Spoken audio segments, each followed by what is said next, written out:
ठीक है, तो हम लोग का ये आज का दूसरा क्लास है।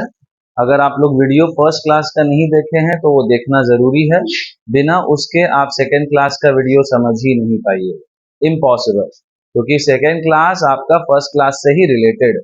पहला क्लास में बेसिक नॉलेज है, अजम्पशंस पढ़ाया था, कंजम्पशन फंक्शन बताया था और उसका पहला प्रॉपर्टी ही बताया था। फर्स्ट प्रॉपर्टी हम लोग कंटिन्यू करेंगे कि मेरा स्मॉल सी का वैल्यू या एमपीसी का जो वैल्यू है वो 0 और 1 के बीच में क्यों लाई करता है, वहां तक ही हम बताया था। अब केन्स लॉजिक दे रहा है, बेसिकली हम लास्ट जहां तक बताया था उसका हम वो रिजल्ट लिख दे रहे कि 0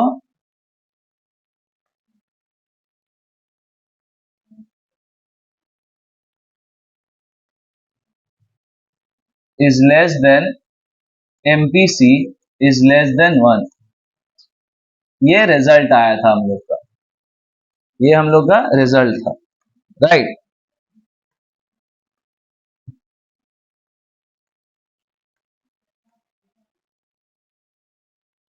तो लॉजिक क्या है? द लॉजिक is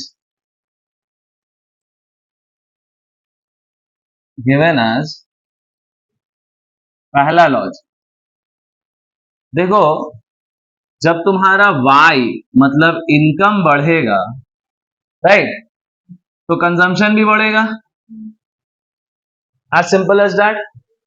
एक बढ़ रहा है, दूसरा भी बढ़ रहा है, तो इसको हम लोग बोलते हैं पॉजिटिव रिलेशन या direct relation, right. So this implies that small C is positive greater than 0। हम लोग का ये वाला बात साबित हो गया। 0 लेस देन स्मॉल सी मतलब स्मॉल सी ग्रेटर देन 0, एक ही बात है। अब आप 0 लेस देन स्मॉल सी लिखिए या स्मॉल सी ग्रेटर देन 0 लिखिए, बात एक ही पड़ेगा, राइट। तो ये मेरा पहला लॉजिक है जो केन्स बता रहा है। इनकम बढ़ेगा, कंजम्पशन बढ़ेगा, इसीलिए एमपीसी ग्रेटर देन 0 है। दूसरा लॉजिक है कि अगर y इंक्रीज करेगा तो ये बात तो हम लोग को पता है कि c भी इंक्रीज करेगा, but less than income. This implies that small c is less than 1। अब इसको समझाने के लिए एक बेसिक एग्जांपल, तुम्हारे पास, हमको एक बात बताओ, 1 का मतलब क्या होता है? 1 का मतलब क्या परसेंटेज है? 100%, राइट। आपका जो भी इनकम है वो टोटल इनकम 100% ये रहेगा, है ना, 100% रहेगा शेयर, ठीक है। अब जब आपका पूरा इनकम 100% है तो आप क्या पूरा 100% खर्च कर देते हैं? आप हमेशा 100% से कम खर्च करते हैं, तो बाकी अमाउंट को क्या करते हैं? सेविंग्स। तो इसीलिए स्मॉल सी का वैल्यू लेस देन 1 हो जाएगा, क्योंकि आप कभी भी अपना पूरा 100% खर्चा इनकम का नहीं करते हैं। आप हमेशा कुछ पार्ट ऐसा होता है जो आप सेव करते हैं। That is the rational behaviour. हर एक रैशनल इंसान ऐसी बिहेव करता है, ठीक है।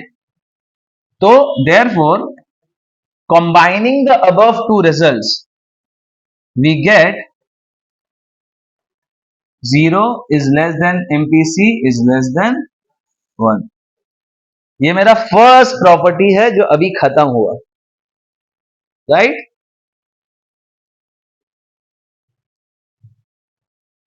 उतार लो, समझ लो अच्छा से। कोई भी डाउट हो तो प्लीज कमेंट्स में पूछिए, या आप लोग ऐसे भी पूछ सकते हैं, जैसा आप लोगों को ठीक लगे।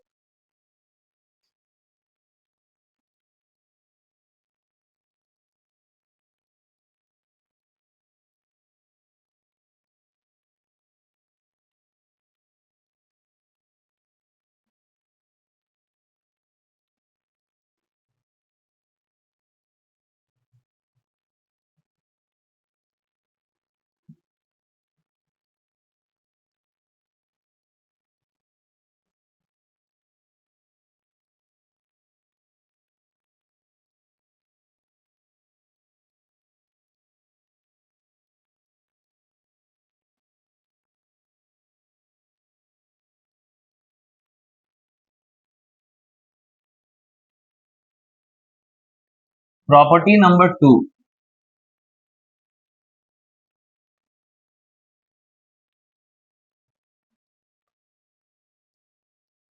एपीसी और average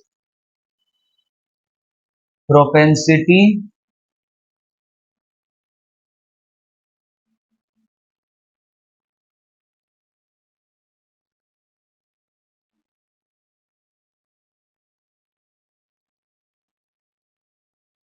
to consume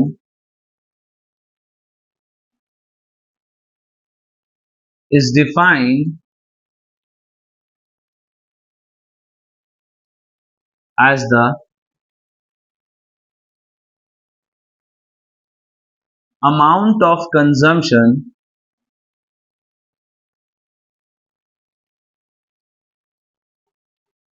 per unit of income.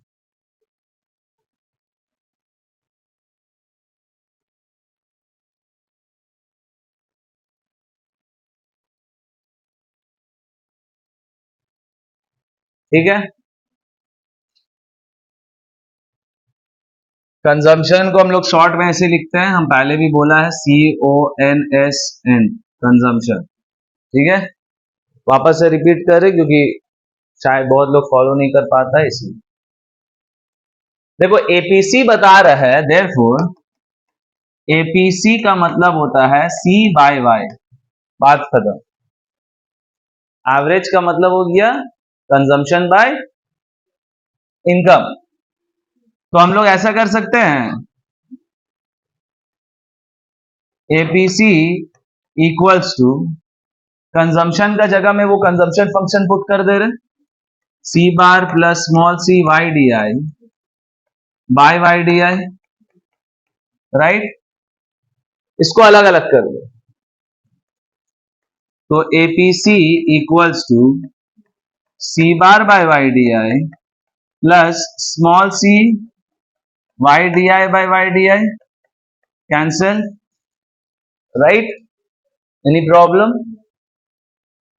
बचा क्या, APC equals to C bar by Y D I plus small c। एक बार वापस से रिकैप मार रहे जल्दी सा, C बार क्या है, कांस्टेंट है, 2 वक्त का रोटी, सबसिस्टेंस लेवल, या ऑटोनॉमस कंजम्पशन भी बोला जाता है, ठीक है, या ऑटोनॉमस कंजम्पशन भी बोला जाता है, ऑटोनॉमस कंजम्पशन, ठीक है। स्मॉल c क्या है, 0 और 1 के बीच में लाई करता है, और जाहिर सा बात है स्मॉल c 0 और 1 के बीच में लाई करता है, तो ये भी वैल्यू क्या हो जाएगा, क्या हो जाएगा, कांस्टेंट हो जाएगा। बहुत अच्छा। अरे 0 और 1 क्या है, नंबर है ना, तुम अगर कोई भी उसको वैल्यू लेते हो, मान लो 0.5, तो क्या है, 0.5 कांस्टेंट हो गया ना, अब तो तुम उसको चेंज नहीं कर सकते हो, राइट। देखो कांस्टेंट और वेरिएबल क्या होता है, कांस्टेंट मतलब कोई भी नंबर जिसका साथ कोई और वेरिएबल अटैच नहीं है। अगर हम सिर्फ बोलेंगे 2 तो it is a constant, but अगर हम बोलेंगे 2x, अब ये कांस्टेंट नहीं है, अभी वेरिएबल है, पूरा अमाउंट, पूरा जो वैल्यू है इसका वेरिएबल है, क्यों, क्योंकि x इसका साथ अटैच्ड हो गया। अब x का जो वैल्यू होगा तो ये वैल्यू चेंज होगा, अगर x 2 रहेगा तो फिर ये वाला 2 क्या बन जाएगा, 4, तो ये वेरिएबल हो गया, वैरी करेगा, चेंज करेगा ओवर टाइम, अंडरस्टूड, ठीक है। तो एपीसी का वैल्यू मेरा क्या आया, ये आया, राइट, ठीक है, इसको मिटा दे।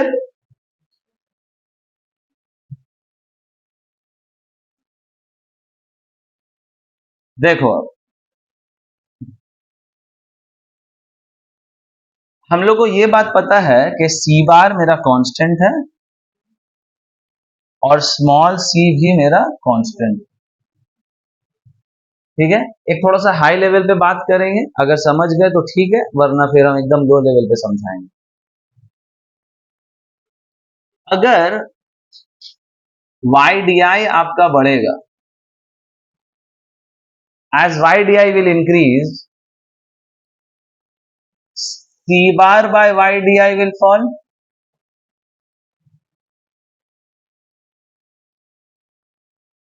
इसके वजह से APC फॉल होगा।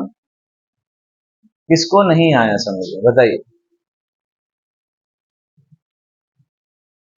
देखो YDI तुम्हारा डिनोमिनेटर है, राइट। डिनोमिनेटर को अगर तुम इंक्रीज करोगे और न्यूमरेटर कांस्टेंट है तो रेशियो हमेशा फॉल होता है। एग्जाम्पल, हमको पता था नहीं समझ में आएगा बहुत लोग को, इसीलिए एग्जाम्पल दे दे। मान लो सी बार 2 वक्त का रोटी में तुम 100 रुपया खर्चा कर रहे हो डेली, तुम्हारा जो भी खर्चा है 100 रुपया तो खर्चा होगा फॉर सब्सिस्टेंस लेवल, नेसेसिटी के लिए एवरी डे का आपका 100 रुपया का खर्चा है, ठीक है। तो सी बार का वैल्यू हो गया 100। आप मान लीजिए एमपीसी आपका 0.5 है, ठीक है ना। अब ये दो वैल्यू को आप चेंज नहीं कर सकते, ये दो वैल्यू आपका गिवन है, दे दिया, अज्यूम कर लिया। मगर इनकम तो चेंज हो सकता है ना, इनकम बढ़ सकता है, घट सकता है, कुछ भी हो सकता है या नहीं हो सकता। तो मान लो तुम्हारा शुरू का जो इनकम था वो 100 ही है तो एपीसी का वैल्यू निकाल के दिखाओ। ये जो मेरा एपीसी का वैल्यू है, ये जो वैल्यू है फॉर्मूला के हिसाब से, इसको पुट करो और देखो क्या वैल्यू आ रहा है। तो अगर हम लोग वैल्यू पुट करेंगे तो APC equals to C bar 100 है by Y D I 100 plus 0.5 which is equal to 1.5। Clear. मान लो तुम्हारा वाई डी आई इंक्रीज हो गया और अब वाई डी आई का वैल्यू है 200, तो अब एपीसी का वैल्यू क्या आएगा 100। सी बार तो कांस्टेंट है, नीचे में वाई डी आई अब बढ़ गया है तो 200 प्लस 0.5 कितना आएगा 1। देखो जैसे तुम वाई डी आई को बढ़ाए, जैसे इनकम बढ़ा, तुम्हारा एपीसी का वैल्यू क्या हो गया घट गया ना। बात समझ में आ रहा है। इसको मिटा दे।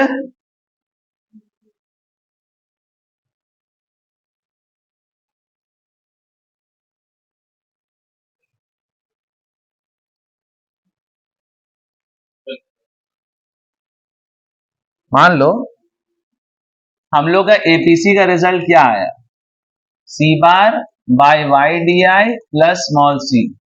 हम बोल रहे हैं as Y D I increases C bar by Y D I false.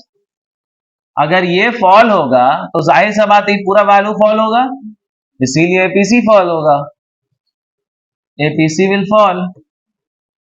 Understood. ये है सेकेंड प्रॉपर्टी। अब थर्ड प्रॉपर्टी और लास्ट प्रॉपर्टी, ये प्रॉपर्टीज आता है, हम गारंटी दे सकते हैं, ठीक है। कुछ कुछ चीज जो है बहुत इंपॉर्टेंट है और वो एकदम आते ही आता है, ठीक है।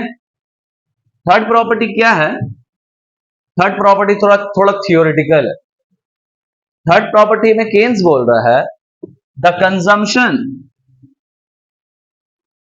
Consumption of an individual is only related to the income या डिस्पोजेबल इनकम। एक ही बात है, एक ही बात नहीं है, बट अभी के लिए एक ही बात पकड़ के चल, ठीक है। मगर जैसे जैसे डेवलप करेंगे तो वाई डी आई और वाई बहुत अलग चीज है, ठीक है। Is related to the income and not on any other component like the market interest rate। इसका मतलब क्या होता है, इसका मतलब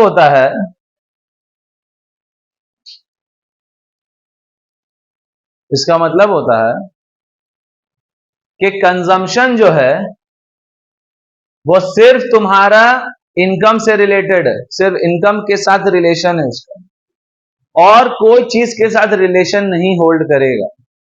मगर रियलिटी में ऐसा नहीं होता। रियलिटी में कंजम्पशन बहुत सारा चीज के ऊपर डिपेंड करता है। इनकम है, ठीक है, इंटरेस्ट रेट है।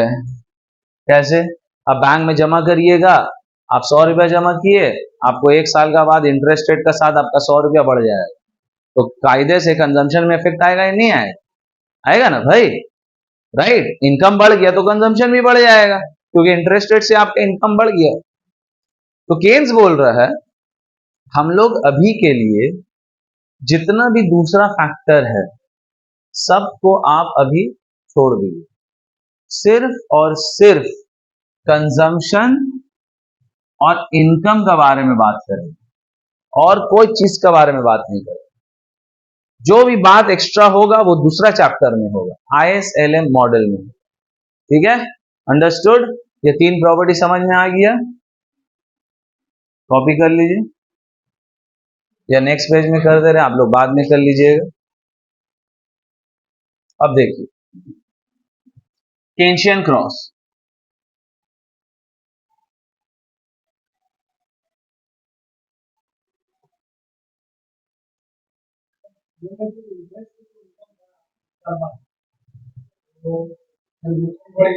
राइट,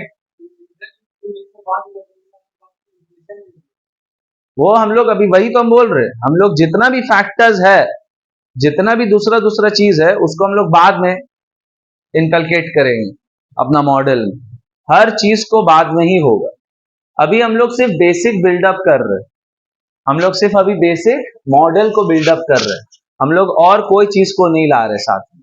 ठीक है, ठीक। देखो हम लोग यहां C मेजर करेंगे, यहां पर Y मेजर करेंगे। ये तुम्हारा 45 डिग्री लाइन, 45 डिग्री लाइन का प्रॉपर्टी क्या है?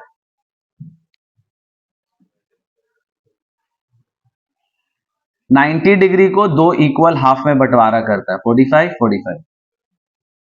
ठीक है, दूसरा प्रॉपर्टी जो सबसे इंपॉर्टेंट है,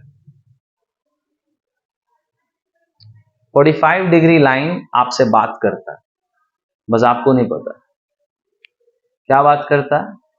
45 डिग्री लाइन बोलता है कि तुम जो भी मेजरमेंट कर रहे हो, 2 चीज मेजर हो रहा है, कंजम्पशन और इनकम, ये 2 चीज हो रहा है ना, इसी 2 चीज के बारे में शुरू से बात हो रही है। तो 45 डिग्री लाइन बोल रहा है कि अगर बाय चांस तुम्हारे पास कोई चीज का फंक्शन नहीं है, जैसे हम लोग के पास C का फंक्शन है ना, तो आप यहां से C का लाइन बना सकते हैं, डायग्राम बन सकता है कंजम्पशन से डिफरेंशिएट करके, उसका स्लोप निकाल लेंगे, स्मॉल सी स्लोप निकलेगा, और पॉजिटिव रहेगा तो पॉजिटिवली स्लोपिंग C कंजम्पशन का लाइन बन जाएगा। मगर Y का तो फंक्शन नहीं है, तो Y का कैसे बनाओगे डायग्राम? तो 45 डिग्री लाइन बोलता है कि तुम हमको Y मान लो, तुमको अगर नहीं मिल रहा है कुछ तो तुम हमको मान के चल सकते हो। तो हम लोग 45 डिग्री लाइन को Y लाइन भी बोल सकते हैं। अब यहां से आपका एक कंजम्पशन का लाइन बनेगा।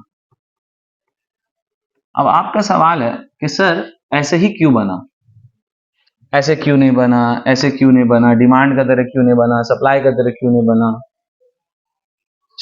वर्टिकल क्यों नहीं बना, हॉरिजॉन्टल क्यों नहीं बना, ऐसे ही क्यों बना? ठीक है भाई, लॉजिक, मैथमेटिकल लॉजिक।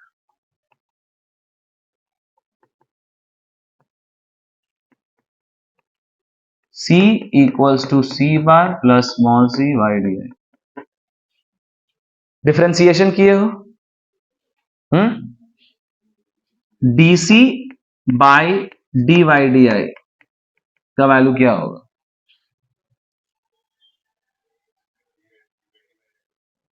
ऐड हो जाएगा। आप अलग अलग करिए ना, आपको क्या वैल्यू निकलेगा? ये क्या है?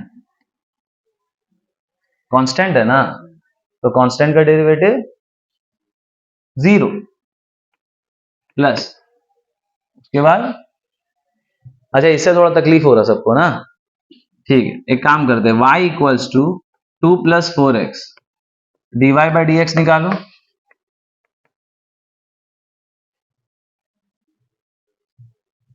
0 प्लस कितना आया, तो 4 मतलब स्मॉल सी है। अब देखो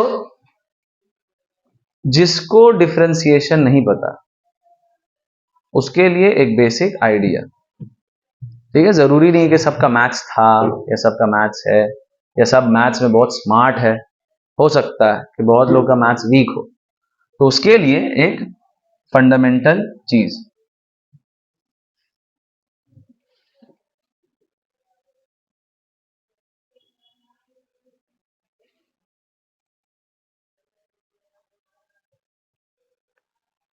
देखो हमको पता है C bar plus small C Y D I का वैल्यू मेरा कंजम्पशन फंक्शन, ये जो हम डी लिख रहे हैं इसको आप ट्राइंगल या ऐसे भी लिख सकते हैं, कायदे से ये तीनों अलग चीज होता है, कायदे से तीनों अलग है, ये टोटल डेरिवेटिव है, ये चेन रूल मेथड में आएगा, ये पार्शियल डेरिवेटिव है, सब अलग अलग चीज, मगर तुम लोग बहुत छोटे हो गए, ठीक है, तो आप लोग तीनों को सेम मान के चलिए, हम लोग अलग अलग वे में अलग अलग चीज को इस्तेमाल करते हैं, डायरेक्टली दिया हुआ रहा तो डी लिख देंगे, अगर कोई चीज मल्टीप्लाइड है तो उसको पार्शियली करना है तो पार्शियल करते हैं, अगर कोई चीज अटैच्ड है तो चेन रूल के हिसाब से उसको फॉलो करना है तो ये लिखते हैं, ऐसा ऐसा तरीका है, मगर आप लोग तीनों को सेम लिखिए, कोई बात नहीं है फिलहाल के लिए।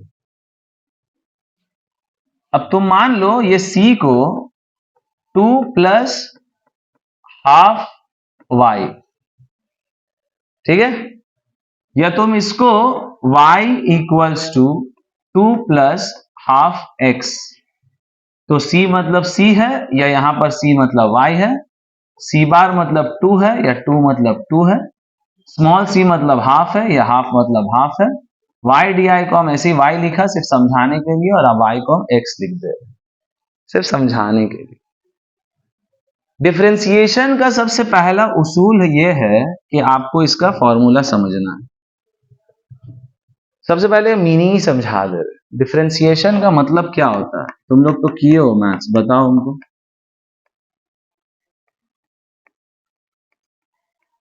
डिफरेंशिएशन का मतलब क्या होता है, नहीं पता, मैथ्स पढ़े हो तो, क्लास 10 में डिफरेंशिएशन पढ़े थे, मैथ्स लास्ट आप क्लास 10 में पढ़े थे, डिफरेंशिएशन आप लोग का भी शुरू हुआ है, हो गया शुरू, तो मीनिंग नहीं बताया गया, कोई बात नहीं, हो रहा है आजकल इंडिया में, सब डरता का है मैथ्स से, यही सब रीजन, कोई बताया ही नहीं कि मैथ्स सबसे एंजॉयबल पेपर है, ठीक है, बहुत लोगों को नहीं पता। डिफरेंशिएशन का मतलब होता है capturing the change, capturing the change आपको निकालना है, अगर हम बोलेंगे डी, डी मतलब डिफरेंशिएशन या चेंज, आपको चेंज करना है, अगर उम्र एज चेंज हो रहा है तो हाइट में क्या चेंजेस आएगा, इसी का मतलब है डिफरेंशिएशन, आपको फाइंड करने होगा वैल्यूज, फंक्शन दिया हुआ रहेगा उससे आपको डेरिवेटिव करना पड़ेगा, तो जाहिर सा बात है अगर आप नॉर्मली एकदम रैशनली सोचिएगा तो जब एज बढ़ता है तो हाइट क्या होता है, हाइट बढ़ता है, जनरली स्पीकिंग, आप 1 महीना का बच्चे हैं, न्यू बॉर्न बेबी, 1 साल बाद आप देखिएगा थोड़ा बड़ा हुआ है, चलना सीखेगा, 2 साल में और बड़ा होगा, हाइट बढ़ेगा, तो कायदे से ये क्या हो जाएगा, ग्रेटर देन 0, मतलब पॉजिटिव रिलेशन, पॉजिटिव रिलेशन मतलब अगर एज बढ़ेगा तो हाइट भी बढ़ेगा। समझ में आ रही है बात? इसी को हम लोग बोलते हैं डिफरेंशिएशन। क्या बोलते हैं? डिफरेंशिएशन। हमको ये डिफरेंशिएशन किया जाता है कि हमको इसका वैल्यू पता चल सके कि कैसे चेंज करेगा वैल्यूज। ठीक है, अब इधर आ जाओ, तुमको निकालना है dy बाई dx। ठीक है, अब यहां पर एक फॉर्मूला समझ लो पहले। आप बोल रहे हैं d मतलब क्या होता है? चेंज। बहुत अच्छा, समझ गया सर। तो d2 बाई dx, आप बोल रहे हैं 2 को चेंज हो जाएगा चेंज। 2 को आप बोल रहे चेंज हो गया, चेंज हो गया। नहीं होगा ना, आपको कोई वैल्यू दे देगा। आप लोग अकाउंट्स किए हैं, क्लोजिंग स्टॉक का वैल्यू दे दिया, ठीक है 500, आप अपना मर्जी से 501 लिख दीजिएगा। ऐसा थोड़ी होता है, जो दिया हुआ है वही ना चलेगा। ठीक है, तो जो दिया हुआ रहता है, जो दिया हुआ, हम लोग उसको बोलते हैं given. Given is always a constant, it is a given constant, ऐसे लिखा जाता है, बोलने का तरीका है। ठीक है, तो ये वैल्यू का जब आप चेंज करने मांगिएगा तो उसका वैल्यू क्या होगा? 0 प्लस। अभी हम समझा रहे थे ऊपर में यहां लिखकर कि कोई भी नंबर के साथ कोई चीज अगर अटैच्ड है तो वो कांस्टेंट नहीं है, वो वेरिएबल बन गया। तो आप क्या करिएगा, हाफ जैसा है वैसे ही आप हाफ को लिख दीजिएगा। ठीक है, अब आपको x को चेंज करना है। ठीक है ना, आप बोल रहे हैं ना x को चेंज करिएगा, तो x को आपको चेंज करना पड़ेगा। तो डिफरेंशिएशन में कुछ कुछ फॉर्मूलाज हम लोग यूज करते हैं। पहला फॉर्मूला, फिलहाल तो एक ही अभी जरूरत है तो एक ही बता रहे, और जरूरत पड़ेगा तो बताएंगे। x to the power n equals to n x n minus 1। मान लो तुमको x का स्क्वायर दिया हुआ है, x का स्क्वायर दिया हुआ है, तो इसको n का जगह में क्या आ रहा है? 2। n का जगह में क्या है? 2 है ना भाई। तो आप पहले 2 लिख दीजिएगा, फिर जैसे x है वैसे लिख दीजिएगा, फिर ऊपर में 2 माइनस 1 हो जाएगा, जो 2 माइनस 1 क्या बनेगा? 1। तो आंसर क्या आएगा? 2x। तो x स्क्वायर चेंज होने के बाद क्या बन जाएगा? 2x। तो यहां पर तुम्हारा x का पावर में क्या है? 1। तो पहले आप क्या लिखिएगा? 1 n। x का पावर n है ना, तो पहले n लिखिएगा ना फॉर्मूला के हिसाब से। x का पावर में n है तो पहले n x n minus 1।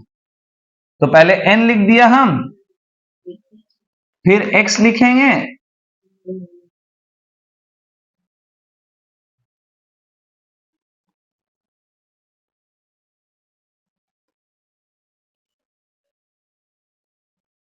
One minus one क्या होता है? और anything power to the power 0 is what? It is 1। So half into 1 is half, और हाफ को हम क्या मान के चल रहे हैं? Small C. तो कायदे से जब आप इसका डेरिवेटिव निकालिएगा, तो अब इसका अगर डेरिवेटिव करिएगा तो dc बाई dy dy लिखिएगा, है ना। जैसे y बाई एक्स लिख रहे हैं तो वैसे dc बाई dy dy लिखिएगा। कांस्टेंट का डेरिवेशन 0, बचेगा क्या? Small C. स्मॉल सी का वैल्यू क्या है? यहां पर तो है, बट जनरली बताइए। कांस्टेंट होता है ना, तो उसका वैल्यू हमेशा क्या रहेगा? ग्रेटर देन 0 रहेगा ना, है? नहीं रहेगा? समझ रहे हैं आप? इसीलिए पॉजिटिवली स्लोपिंग कर्व बनेगा ऐसे करके। समझ में आया? दूसरा सवाल, सर यहां से क्यों शुरू हो रहा है? क्यों? आपको इंटरसेप्ट अब निकालना है, वाई इंटरसेप्ट। ये मालूम है ना, वाई एक्सिस होता है, ये एक्स एक्सिस होता है, पता है ना ये सब बात? तो y इंटरसेप्ट में मतलब y का एक्सिस में x का वैल्यू क्या होता है? 0। पता है ये वाला बात? नहीं पता? देखो, डिफिकल्ट नहीं लग रहा ना? हम लोगों को पता है c is equal to C bar plus small C Y D I, ठीक है। हमको यहां पर c लिख रहे हैं, हम यहां पर y लिख रहे हैं। हमको c का अब कर्व चाहिए। हमको अभी पता चल गया कि जब हम dc by D Y D I करेंगे तो स्मॉल c आएगा, मतलब पॉजिटिवली स्लोपिंग कर्व बनेगा, पॉजिटिवली स्लोप्ड। अब यहां पर एक दो बहुत इंपॉर्टेंट बात है। अभी हम कर्व बना रहे नहीं, पहले डिराइव करेंगे फिर बनाएंगे।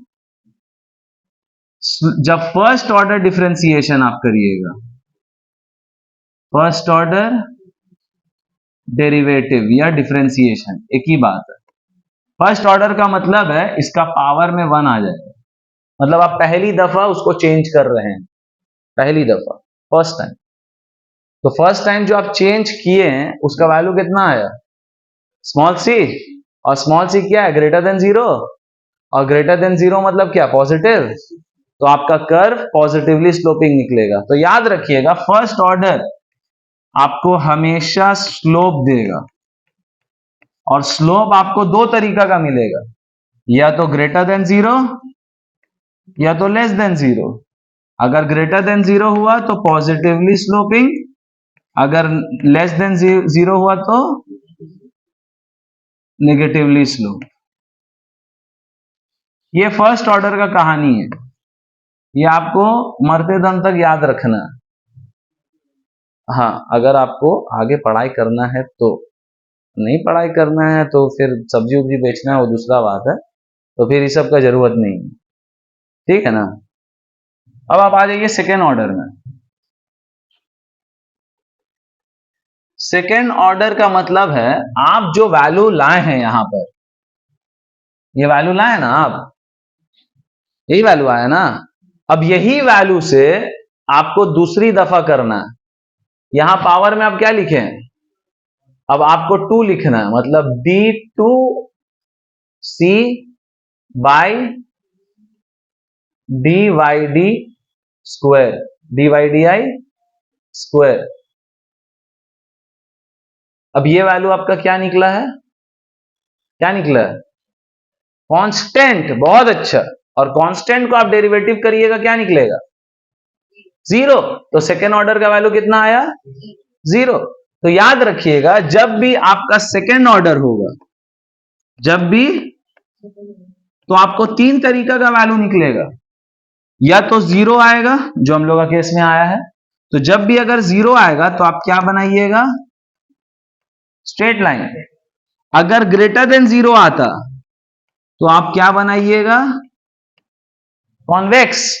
और अगर लेस देन 0 आएगा तो क्या बनाइएगा? कॉनकेव। ये आपको कोई नहीं बताएगा, चैलेंज। पूरा कलकत्ता ही में नहीं बता आपको, खास करके बीकॉम लोग, कॉलेज में भी नहीं बताया,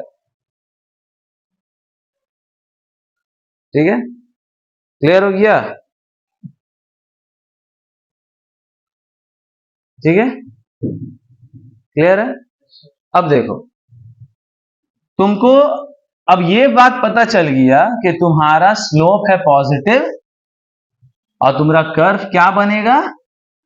स्ट्रेट लाइन। मतलब पॉजिटिवली स्लोपिंग स्ट्रेट लाइन बन रहा है। अब तुमको ये नहीं पता है कि वो 0 से शुरू होगा या कहां से शुरू होगा, ये बात आपको नहीं पता, ठीक है, राइट। तो वो बात पता करने के लिए आप वापस से फंक्शन लिखें, राइट। एक बात बताइए हमको,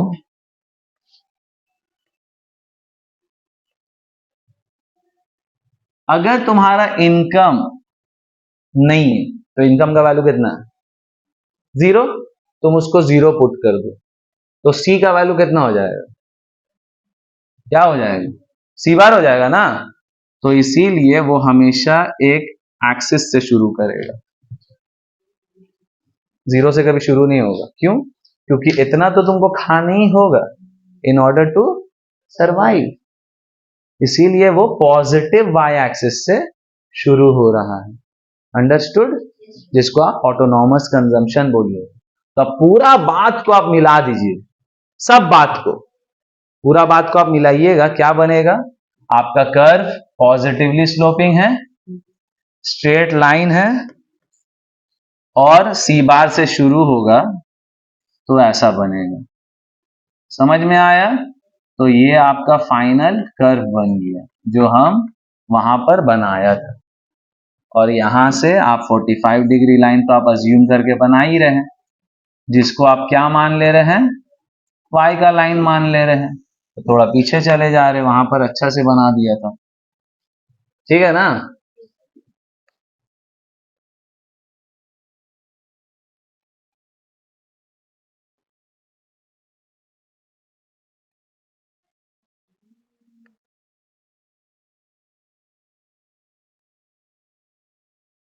ठीक है, सी का लाइन बन गया, वाई का लाइन बन गया। अभी हम लोग पढ़ रहे हैं केंशियन क्रॉस। अच्छा, ये क्रॉस है, ग्रॉस नहीं। ठीक है, क्रॉस, CROSS। जहां पर कंजम्पशन और इनकम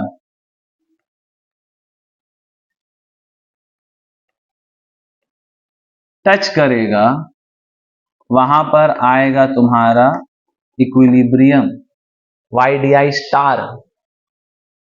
ये बन जाएगा E स्टार और ये बन जाएगा C स्टार। इक्विलिब्रियम मतलब आप जितना कमाए पूरा आप खर्चा कर दिए, तो बाकी अमाउंट कितना बचा आपके पास? जीरो बचा ना। तो सेविंग कितना हुआ? जीरो। तो इस पॉइंट पे सेविंग्स कितना है? जीरो। फर्स्ट बात, पहला, इक्विलिब्रियम में पूरा अमाउंट खर्चा करने के बाद कुछ बचता ही नहीं है, सेविंग जीरो हो जाता है। मान लो कोई भी रीजन से तुम्हारा इनकम बढ़ गया, मान लो इनकम बढ़ गया है। अब तुम्हारा इनकम है YDI dash, YDI dash, income बढ़ गया ना। अब इनकम अगर बढ़ा तो तुम्हारा 2 पॉइंट आ रहा है, एक इनकम का लाइन में आ रहा है और एक सी का लाइन में आ रहा है, राइट? तो कायदे से अगर ये पॉइंट ए है और ये पॉइंट बी है, तो इनकम AYDI डैश है और कंजम्पशन BYDI डैश है। तो हम बोल सकते हैं कि AYDI dash is greater than BYDI dash, मतलब income is greater than consumption. नहीं समझ में आया? मान लो ये तुम्हारा इनकम है ना, तो हम यहां से एक इनकम बना दिया YDI डैश, और यहां से एक हम क्या बना देंगे?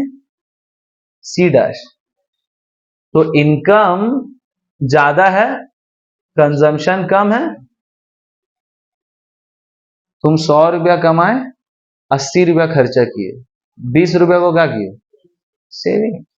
So any point to the right of E star, कोई भी तुम पॉइंट ले लो, तुम कोई भी पॉइंट यहां ले लो ना, तो भी इतना अमाउंट का सेविंग होगा।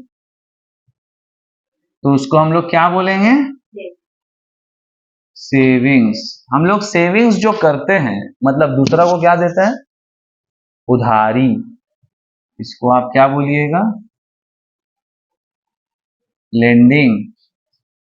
समझ में आया? बाय द सेम लॉजिक, अगर तुम इनकम को कम ले लेते हो, YDI डबल डैश, तो यहां पर तुम्हारा एक तो C का पॉइंट है और यहां पर एक इनकम का पॉइंट है। बहुत अच्छा से देखो, तुम कमा रहे हो कम, खर्चा कर रहे हो ज्यादा, ऐसा कभी हो सकेगा? है? एक मूवी देखे हो, आमदनी अठन्नी खर्चा रुपये, देखे हो? है? बहुत बार देखे हो। जरा बताओ तो, उसमें जो 3 एक्टर है, राइट, तीनों में जो भी वो लोग कर रहा है, वो लोग कैसे खर्चा कर रहा है? उधार लेके। That is the point. तो अभी तुम लोग बोले पॉसिबल नहीं, पॉसिबल है। तो अगर ये आपका सी डबल डैश है और ये Y D I double dash है, मतलब आमदनी 98, खर्चा रुपया। तो any point to the left of E star, lending कहां से? लेंडिंग मतलब आप दे रहे हैं, बोरोइंग मतलब ले रहे हैं, किसी से उधारी मांग रहे हैं, तो ये बात हो जाएगा आपका बोरोइंग। इसका एक दूसरा नाम भी है। कोविड जब आया तो सब आदमी क्या की? सब उधार ले रहा था, पूरा दुनिया उधारी में चल रहा था। कैसे चल रहा था? इनकम तो नहीं था किसी का, इनकम तो नहीं था ना ज्यादा किसी का, तो सब कैसे खर्चा कर रहा था? सेविंग्स से। तो उसको हम लोग बोल सकते हैं डिस सेविंग। सब अपना पैसा सेविंग को ही ना खर्चा कर रहा था। आया समझ में? कोई डाउट? क्लियर है ना सब? जब तक एक बार समझ लो इसको अच्छा से पूरा बात को, फिर आगे बढ़ेंगे। एक एंशियन क्रॉस है।